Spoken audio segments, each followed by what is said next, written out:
Hi guys welcome back to our channel. இன்னைக்கு பார்த்தீங்கன்னா Morgan அப்படிங்கிற படத்தோட ரிவ்யூ தான் பார்க்க போகிறோம். இந்த மார்கன் பார்த்தீங்கன்னா விஜய் ஆண்டனி சாரோட நடிப்பில் வெளிவந்திருக்கக்கூடிய ஒரு படமாக வந்து அமைஞ்சிருக்கு. இந்த படம் பார்த்தீங்கன்னா வந்து ஒன்லைன் ஸ்டோரி என்னன்னு பார்த்தீங்கன்னா, நம்ம விஜய் ஆண்டனி அவர் பார்த்தீங்கன்னா பாம்பேயில் இருக்கிறாரு. இப்போ சென்னையில் பார்த்தீங்கன்னா ஒரு பொண்ணோட யாரோ வந்து கொலை பண்ணி போட்டுடுறாங்க.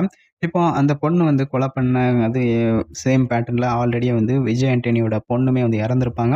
இப்போ அந்த கேஸும், இந்த கேஸும் ஒரே கேஸ் அப்படிங்கிறதுனால, இத விசாரிக்கக்கூடிய அதிகாரியா ஹீரோ வந்து களத்துல இறங்குறாரு. இப்போ ஹீரோ களத்துல இறங்கும்போது பார்த்தீங்கன்னா, யாரு இதுக்கு பின்னாடி இது பண்ணது யாரு அப்படிங்கிற அந்த கொலையாளிய கண்டுபிடிக்கிறதுக்கு களத்துல இறங்குறாரு. அந்த டைமிங்ல நம்ம ஹீரோவுமே வந்து ஆ ஒரு நபர சேஸ் பண்ணி புடிக்கிறாங்க. அப்போ பார்த்தீங்கன்னா, அந்த நபர் வந்து பார்த்தீங்கன்னா நிரபராதியா இருக்காரு. இப்ப அவர்கிட்ட வந்து ஹீரோ வந்து ஹெல்ப் பண்ணி அவரோட உதவியில கடைசியா அவர கண்டுபிடிச்சாங்களா? இல்லையா? அப்படிங்கிறது தான் இந்த படத்தோட ஒரு கதையாவே அமைஞ்சிருக்கும்.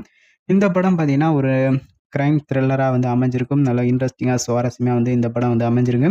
ஆ மார்கன் நம்ம விஜய் ஆண்டனியோட ஒரு வித்தியாசமான வந்து அ ஒரு முயற்சியா இந்த படம் வந்து அமைஞ்சிருக்கு. அதேபோல இந்த படத்த வந்து இயக்கியவர் வந்து லியோ ஜான் பால் அவர் தான் வந்து இயக்கியிருக்காரு. அவர் தான் எழுதவும் செஞ்சிருக்காங்க.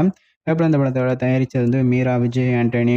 அதேபோல வந்து அஜய் திஷன் அவர் தான் புதுசா வந்து இந்த படத்துல வந்து அறிமுகமாகியிருக்காரு. அதேபோல சமுத்திரகனியுமே வந்து ஒரு சப்போர்ட்டிங் ரோலா வந்து இந்த படத்துல வந்து பண்ணிட்டு போயிருப்பாரு. இந்த படத்துல ஒளிப்பதிவா வந்து யுவா. அவருடைய சினிமாட்டோகிராஃபி எல்லாமே வந்து நல்லாவே அமைஞ்சிருந்துச்சு. அதேபோல இந்த படத்த வந்து அ எடிட்டிங் எல்லாமே வந்து லியோ ஜான் பால் தான் வந்து எல்லாமே பண்ணியிருக்காரு. இசை பார்த்தீங்கன்னா, விஜய் ஆண்டனி அவர் தான் இந்த படத்துக்கு பண்ணியிருக்காங்க. படம் வந்து அ ஒரு இன்ட்ரஸ்டிங்கான ஒரு கிரைம் த்ரில்லரா வந்து போயிட்டுருக்கும். கடைசி வரைக்குமே யார் அந்த நபர் அப்படிங்கிற மாரி ஒரு சஸ்பென்ஸ்ல வந்து கொண்டு போயிட்டுருப்பாங்க. இந்த படம் நீங்க பார்த்துருந்தீங்க அப்படின்னா, உங்களுக்கு எப்படி பிடிச்சிருந்தா இல்லையா அப்படிங்கிற உங்களோட கருத்துக்கள கமெண்ட் பண்ணுங்க. அதேபோல உங்களுக்கு இந்த வீடியோ பிடிச்சிருந்தா லைக் பண்ணுங்க. சேனல சப்ஸ்கிரைப் பண்ணிக்கோங்க.